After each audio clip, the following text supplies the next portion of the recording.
Take your holiday green bean casserole from bland to brilliant with Hatfield Classic Cut Bacon. Start with your traditional casserole recipe. Then add a generous layer of crispy chopped Hatfield bacon on top. The rich, smoky flavor takes this holiday classic from side dish to showstopper. Your guests will savor the upgrade and return for seconds and even thirds. More holiday recipe inspiration awaits at simplyhatfield.com. Hatfield. Better care, better pork, better holidays. And now it's time for No Pucks Given with Dan Kingerski of Pittsburgh Hockey Now. Penguin Scoops locker room buzz and straight-up analysis. No fluff, all hockey. Now, here's Dan. Well, it is a No Pucks Given. Hi, I'm Dan Kingerski. It is Monday, December 22nd. This is episode, let's call it 43, although I've never bothered to count. I'm really going to hit about 3.5 topics on this podcast, and hopefully you're enjoying your holidays, whether Hanukkah, Christmas. I think they're all fun to celebrate, so hopefully you're enjoying yours. The 3 topics I really want to get to. What did the win on Sunday mean in a big picture for the Pittsburgh Penguins? What did that win mean? What does it signify? Where do they go from here? Well, we'll get to that. I suppose I don't have a lot to add to the Sidney Crosby hype train, right? I knew last night when he broke the record, the questions I actually had for him were pertaining to the game. I knew I wasn't going to get those questions into the scrum, so I sort of let the hoi polloi have their turn and kind of get there. What did it feel like? How great was it? You're great. Tell us how great you are. The basic media questions that the athletes have to deal with. But I think it's important to sort of talk about the core and what comes next. I mean, I think a lot of this is what comes next.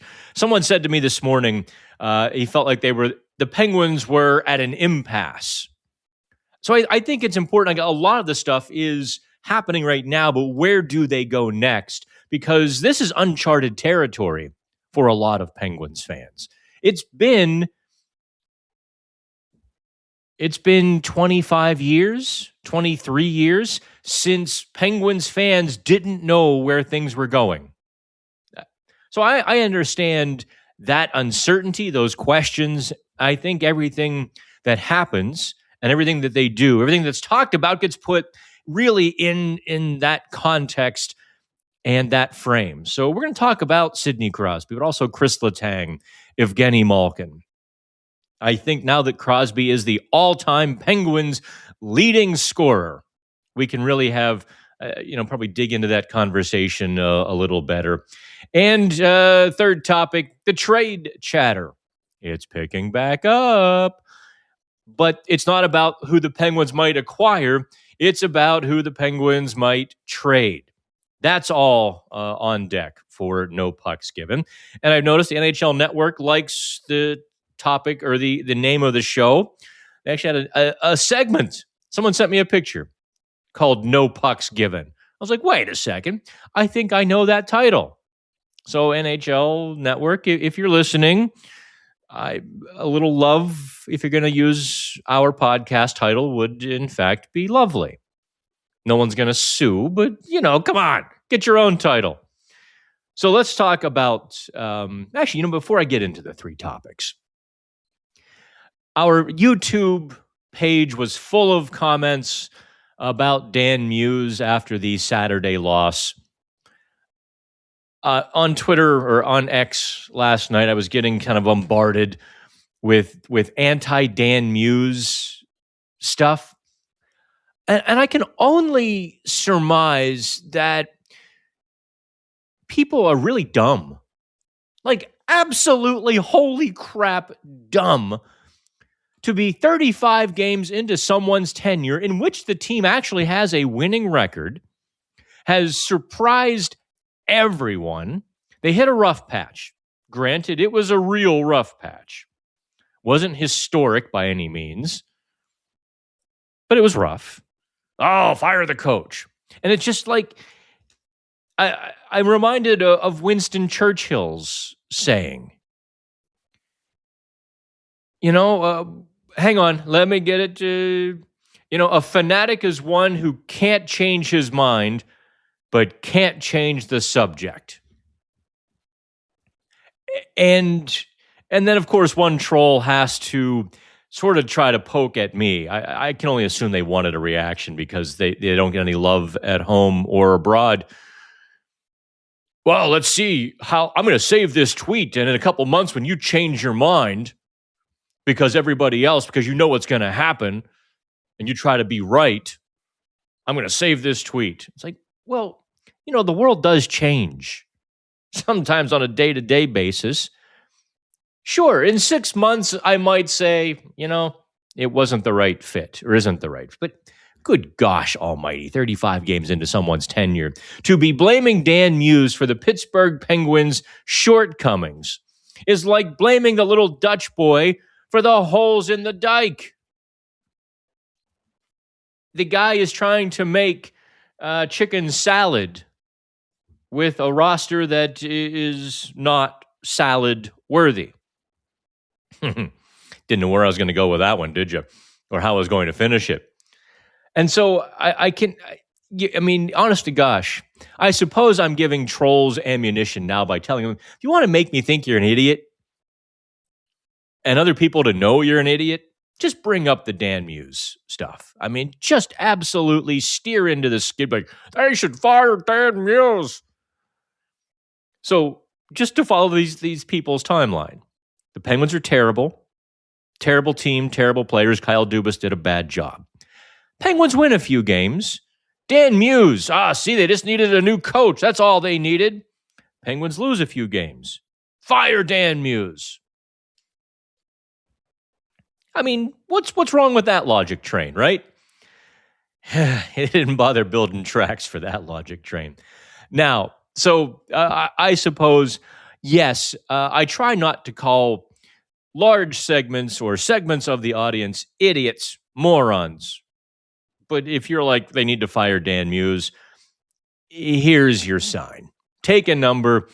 And that's just some of the dumbest stuff I've ever heard. Someday there will be a day when Dan Muse is not the right guy for the job, or we have, bigger questions to ask. But today, December 22nd, sure as heck not that day. So what does the win on Sunday mean? And I always sort of, in these situations, ask myself, okay, what would I be saying if the opposite happened? What if the Penguins lose 4-0 once again for like a third straight game?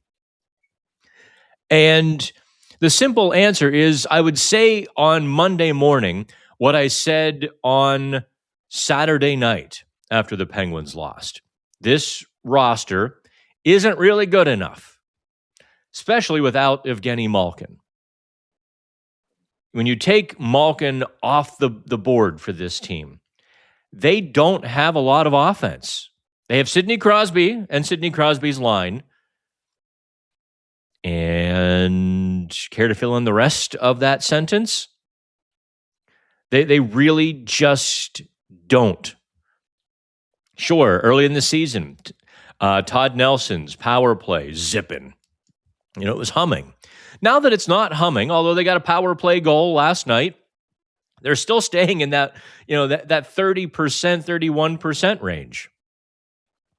At this point, it's not a fluke. I suspect they'll drop into the mid-20s because, teams will figure them out, and teams will eventually game plan for that power play and really get after them, and then the cat and mouse game will begin there. But you take the best goaltender away, the power play isn't going to click at 35% forever, and gee, Willikers.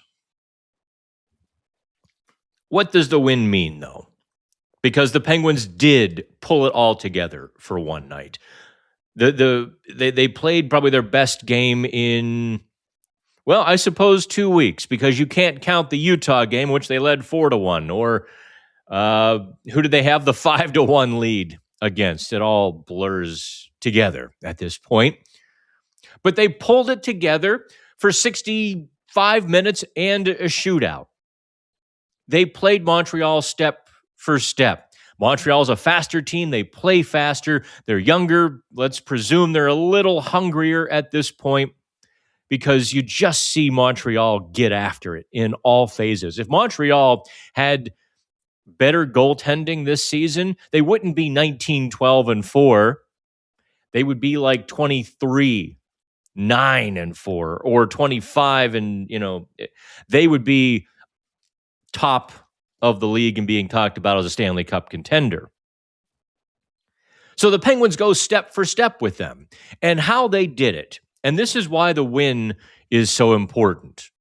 And this is why I'm talking about a singular game on a podcast that you might hear on Friday. Because that singular game really pulled back the curtain on several Penguins factors. First of all, that they do care. The worst thing I see is, you need to wake them up, need to shake the team up. They need to yell, they need to, break things, they need to flip tables. I understand fans get frustrated. But to ever say that a player is being nonchalant or doesn't care, or it is the silliest. I guess it is a transition, or a transposing rather, a fan frustration with the internal realities. Nobody gets angrier after a loss than Sidney Crosby. But also, Brian Rust and Kris Letang and these guys, they're not out there just to collect a paycheck, and you don't need to wake them up. If they're not playing well, believe me, they know before anybody else does. And that win really, I thought, showed you the character, because they did things last night, Sunday rather, that they haven't done very well. They were in the corners. They were chipping and chasing, dumping and chasing, getting after it with some aggression, but some responsibility as well. They weren't, for the most part, I mean, there were some moments in the first period when I thought the F3 was getting too aggressive and they weren't on top of the puck. By and large, they were on top of the puck. And when it all sort of dialed in. Take your holiday green bean casserole from bland to brilliant with Hatfield Classic Cut Bacon. Start with your traditional casserole recipe. Then add a generous layer of crispy chopped Hatfield bacon on top. The rich, smoky flavor takes this holiday classic from side dish to showstopper. Your guests will savor the upgrade and return for seconds and even thirds. More holiday recipe inspiration awaits at simplyhatfield.com. Hatfield, better care, better pork, better holidays. They took away the time and the space of the fleet-footed Montreal Canadiens defensemen. So they were able to extend zone time by simply taking the puck away, winning those puck battles. Also, as part of that little bit of grit that they had Sunday, they went to the net front. Good gosh almighty. The heavens parted. The Mormon Tabernacle Choir was singing Alleluia.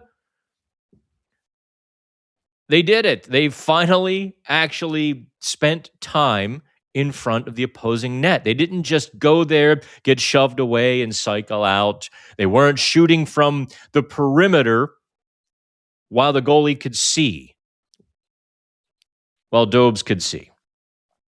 Jacob Dobes, the Montreal goalie. Sure, it helped that they didn't face Montreal's number one goalie, but Dobes has had plenty of success this season. Not a schlub is Dobes. And by doing that, by getting to that simple, gritty sort of game, that allowed the team to stack shifts. Pressure, keep building pressure. That is undeniably what they had been missing for the last several games at least. And even when they were blowing leads, what they didn't do with the lead was stack shifts. They didn't play simply or gritty. They were Actually, I have no idea what they were doing. They were holding on for dear life.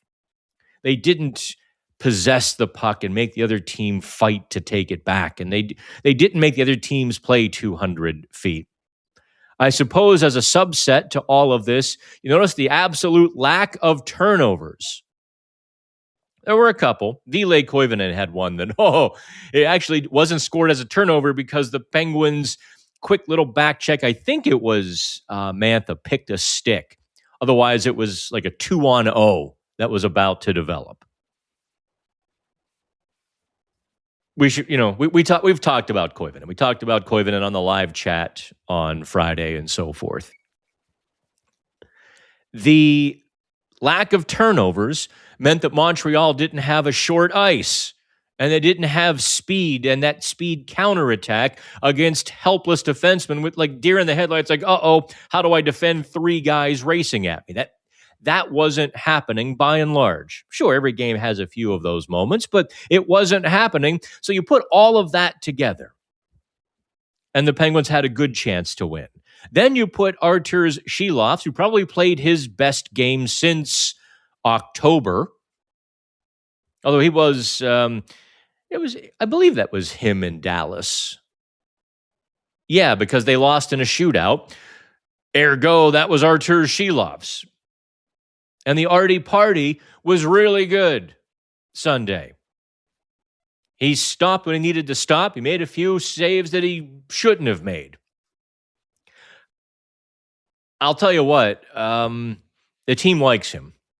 The team really does. I think the team really likes their goaltenders on a personal sort of level. Now, Silovs, his media availabilities, I can understand why you haven't, necessarily grabbed on, because he doesn't speak the language as a first language, and he keeps his media comments very, very simple and very vague and short. It's not the Artie Party in the locker room when we're talking to him, but the team likes him. Make no mistake about it. They don't even call him, anything but Artie at this point. Going forward now, that game in Toronto on Tuesday, before the 4 or 5 day holiday break, becomes huge. The Toronto Maple Leafs stink. Craig Berube, coach, on the hot seat. The Toronto media is turning up the heat to level 10. That goose is roasting. The Penguins have to play well. Toronto has been a chamber of horrors for them. They gave up a 3-goal lead earlier this season. I go back to December 17th, 2023, which was really the bubble-bursting moment. Hockey night in Canada. The Penguins still clinging to the notion that they're better than they are. Everything is going sideways for them. They come in Hockey night in Canada, December 17th, and just get smacked around. 7-0 in front of a national TV audience. Erik Karlsson vaguely called out teammates. I was never sure, who he meant, but, like if you're not feeling well, you still have to come in and play at an NHL level and so on and so forth. It was just ugly with a capital F. Toronto hasn't been good to them. So they have to play well. Even if they don't win on Tuesday, I think that's beside the point. They have to play well. If they do that, then the rest of the season begins to open up for them, because the entire Eastern Conference is both mediocre and above 500. Realize that. The entire Eastern Conference is above 500. I've never seen that. Where 16 is 500 and number 1 isn't too far ahead. It really speaks to, honest to goodness, if the Penguins made the playoffs, I have no idea what will happen. They could win they could win 1 game, they could win 3 series. And I'm not joking about that. Of course, let's see how they look in April. The win took huge weight off of everybody's shoulders. Really can't begin to tell you. I'm going to actually try to, let's see if I can add, I'm going to add some local video here in a second. I felt like for once, I asked the right question at the right time. Oh, there it is. Yeah, I kind of chopped it for you. Dan, not just a win, but a win in a shootout. What does that mean for the group? It means a lot. Yeah, we haven't done it yet. Yeah, honestly, I mean, it's a matter of time. I think it's it's been a tough couple of weeks, and it's been tough, and you go back, every game's been a little bit different, but it's just.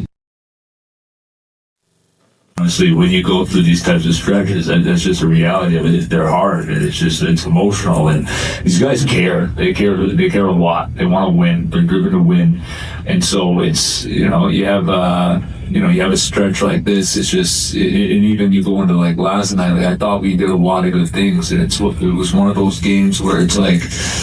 He's just going to have to, you did the things that, were asked, you did the things that you said you were going to do, and we're just going to, somehow you're going to have to dig a little bit more because we're not going to give it to you yet. And that was the way it felt. And so I think it was almost only fitting that, we kind of come out of a tough couple of weeks with this shootout win, something that, has obviously been an area that we wanted to get better at, that we've worked at. It was awesome for Artie too. I think he obviously, it's an area that he's been working on a lot. And so, yeah, it's, to kind of come out of that in that fashion, I think it means a lot for the group, and I think it's going to be really important for the group. Now, I muted the sound for just a second because he dropped an F-bomb. And you notice, he didn't even break stride with it.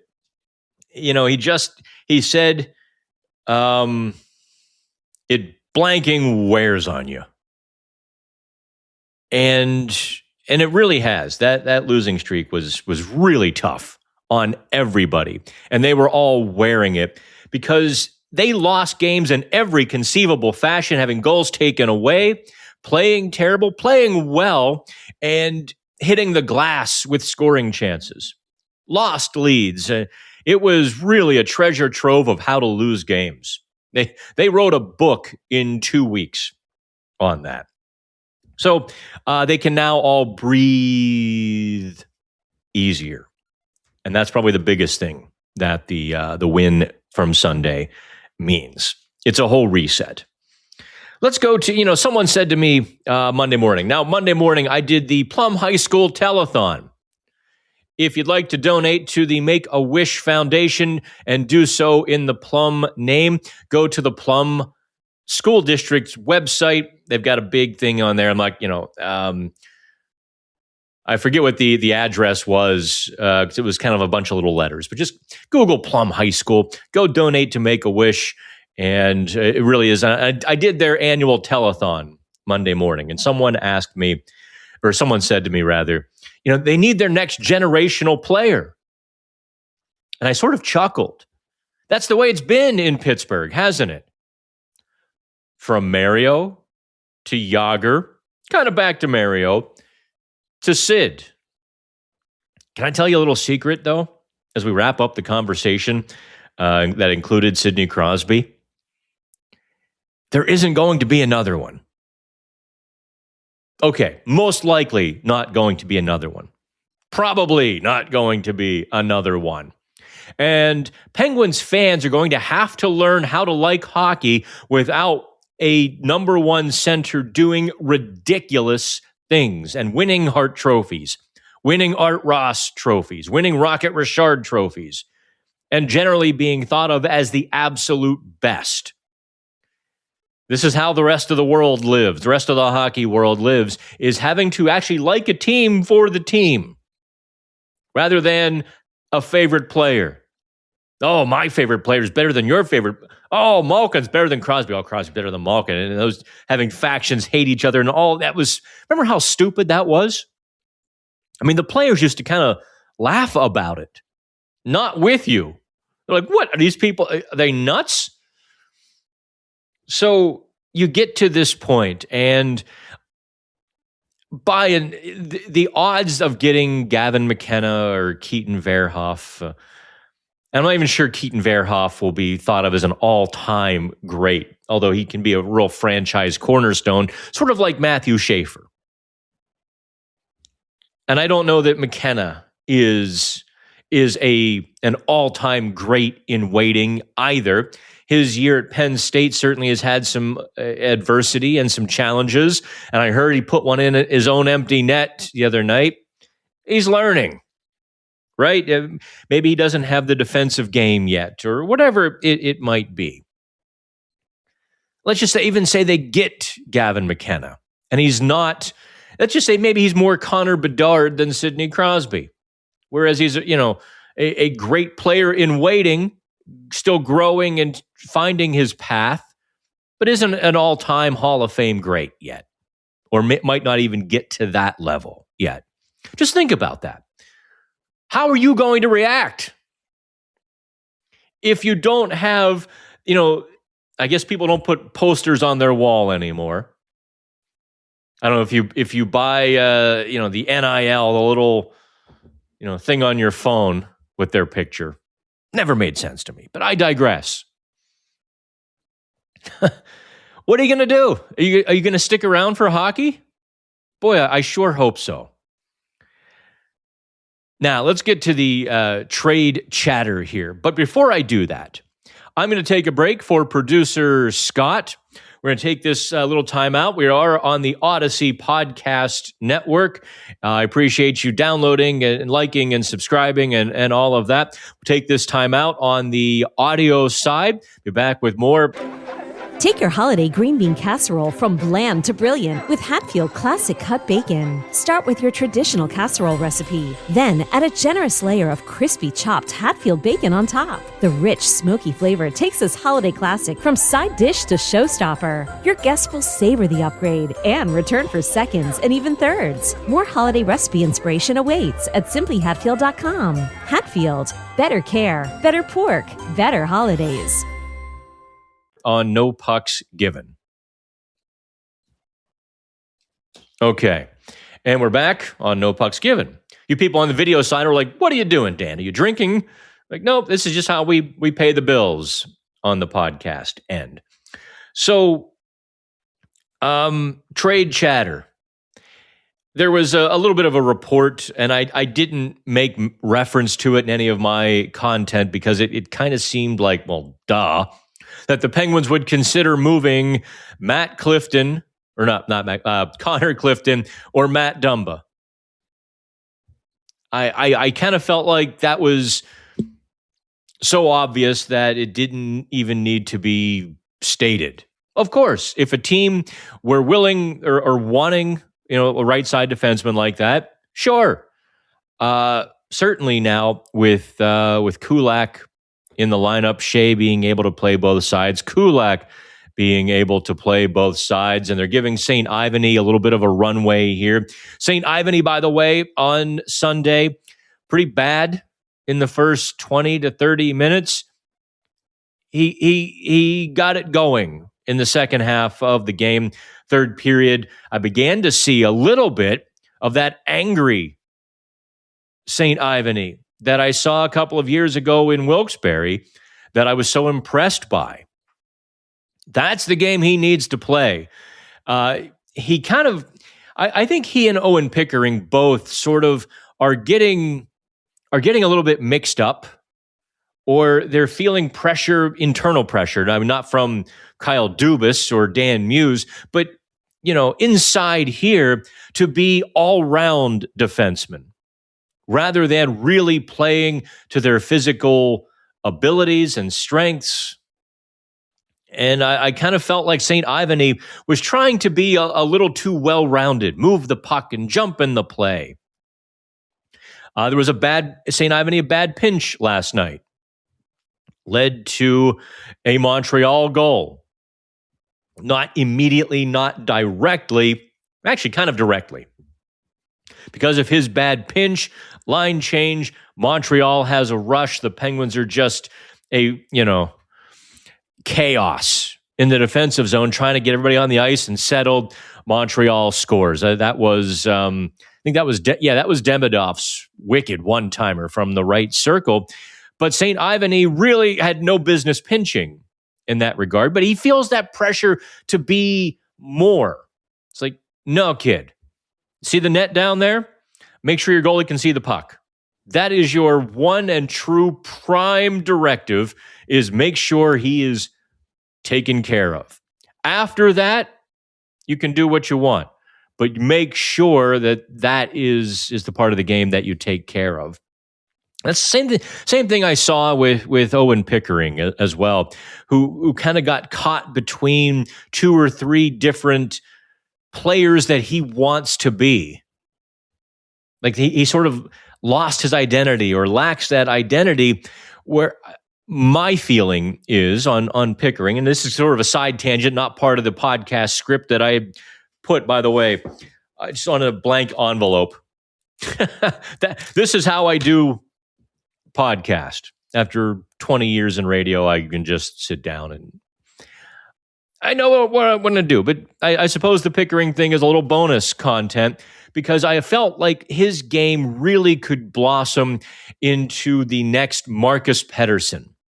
No, that's not a $10 million defenseman, and that's not a guy who, people talk about for the All-Star game, but it's enormously helpful to your team, and it's a guy who can stick around and be wanted by contenders if your team is not, and the value is just irreplaceable sometimes. But Pickering wanted to be more, I always kind of felt like it was almost a Paul Martin sort of situation, where he wanted to be a 30-point guy, 35-point guy who would occasionally join the rush and dish the puck and score some goals, but also be good in the defensive zone. And in the process of learning how to do all of that at the top level, it sort of went sideways. And then he got conservative, or cautious, rather. Too cautious. So not only was he not being offensive, he sort of was tepid defensively as well. And that's why he hasn't necessarily grabbed an NHL spot. And there might be some questions if he doesn't do it by the start of next season. I think he's got the talent and ability. It's just a matter of finding identity. And St. Ivany seemed to have a little bit of that identity crisis as well. But to the Penguins trade chatter, St. Ivany getting a good look on the right side. They do have Connor Clifton. And if they choose to call him back up, they've got Matt Dumba.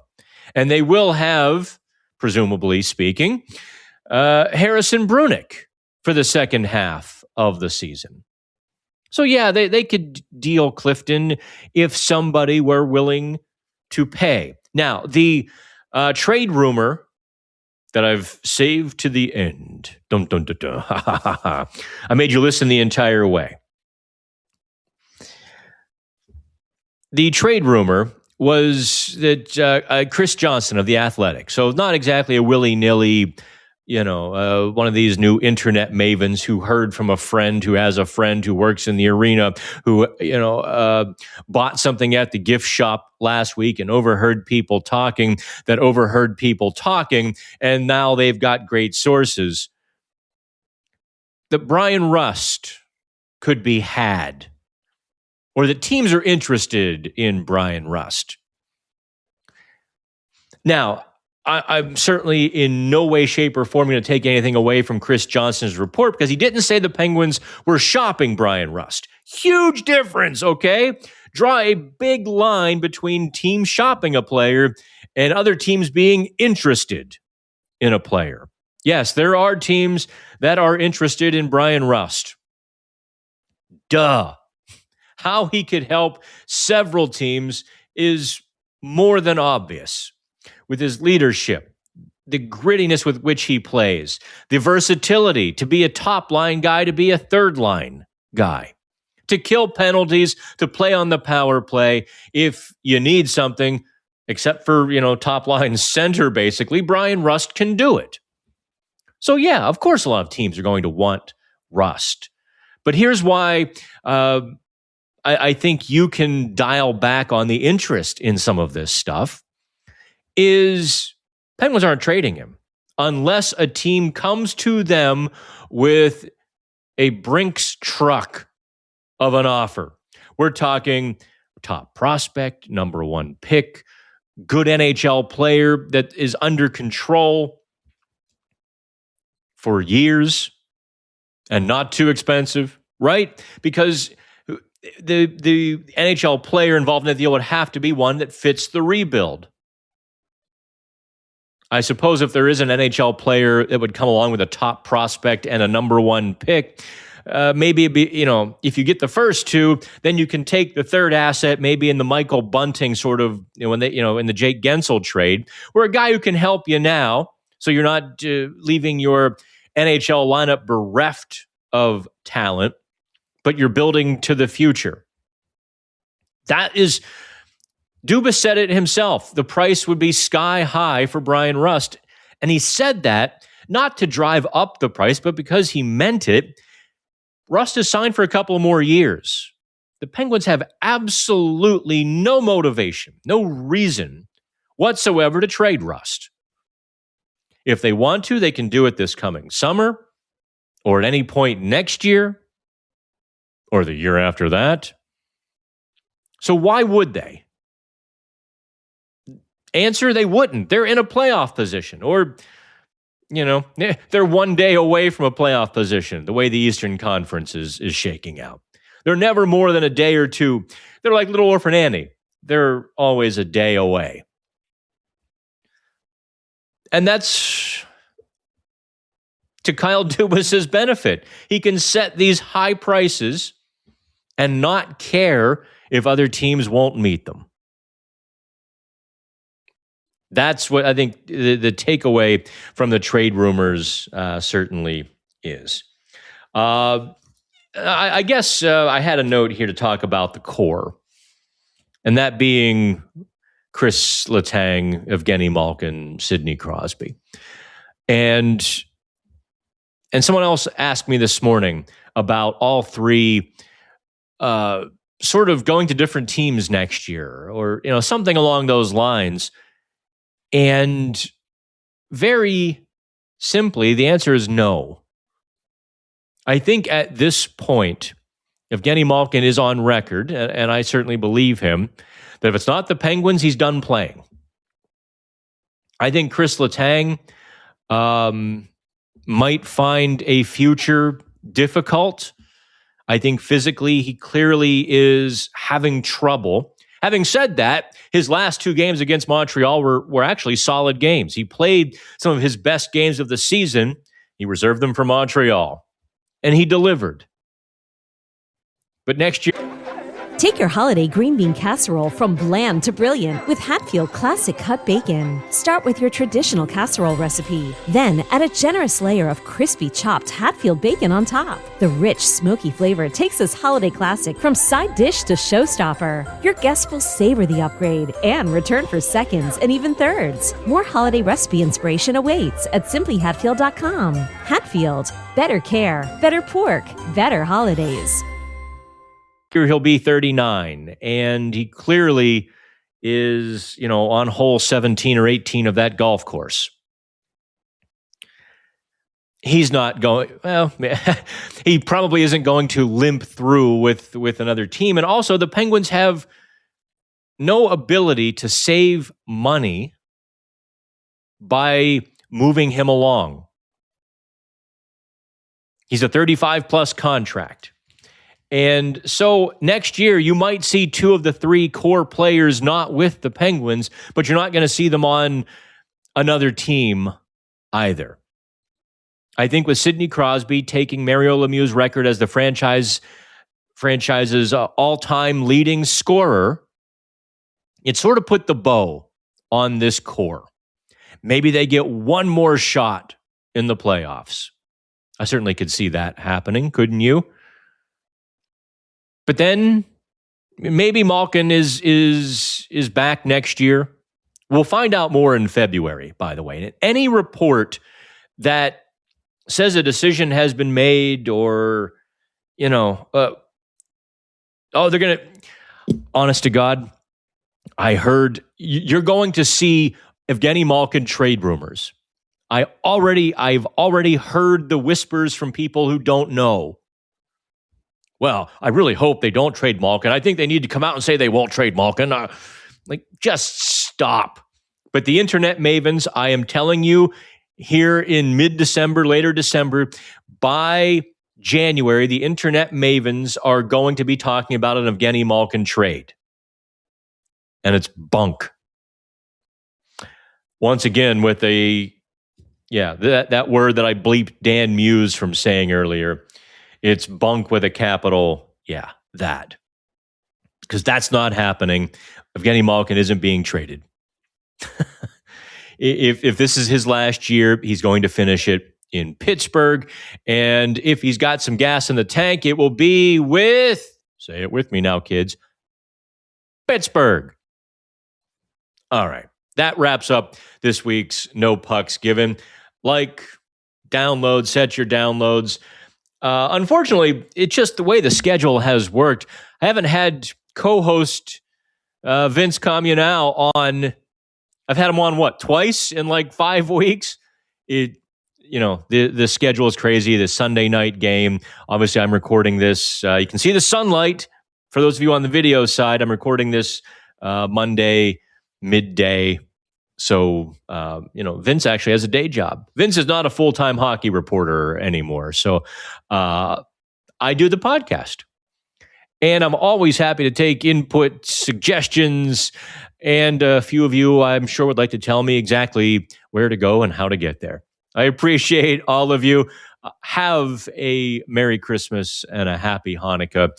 I don't take holidays off, so you'll be seeing content on Pittsburgh Hockey Now every single day. I'll see you in Toronto. We'll be working through Christmas and New Year's as well. So look forward to the downloads, and I will talk soon. We'll talk soon. Have fun.